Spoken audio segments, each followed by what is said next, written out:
আসসালামু আলাইকুম, কেমন আছেন? আশা করি সবাই ভালো আছেন।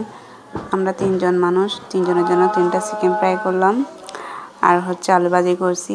তেমন আজকে বেশি কিছু করিনি, আলু ভাজি আর যে ডাল করছি। ডালটা শেয়ার করতেছি না, তো আপনাদের মাঝে আমি চিকেনটাই আর আলু ভাজিটা শেয়ার করলাম। তো আপনাদের ভালো লাগবে ইনশাল্লাহ। আমার কিন্তু চিকেন ফ্রাই অনেক পছন্দ করি। আমি চিকেন ফ্রাই খেতে ভালো লাগে, আমার মানে ভাজা করা পছন্দ করি। তবে আমাকে ডাক্তার নিষেধ করছে ভাজা করা না খাইতে, তো আমি কিন্তু ভাজা করা খাই। আমার কিন্তু ভাজা করা ভালো লাগে, ভাজা করা আমার ভালো লাগে, তো আমি খাইছি। তো আপনাদের মাঝে শেয়ার করলাম চিকেন ফ্রাই মেয়েকে। তো সবাই ভালো থাকবেন, আল্লাহ হাফেজ। সবাইকে জানাই শুভ দুপুর। আসসালামু আলাইকুম।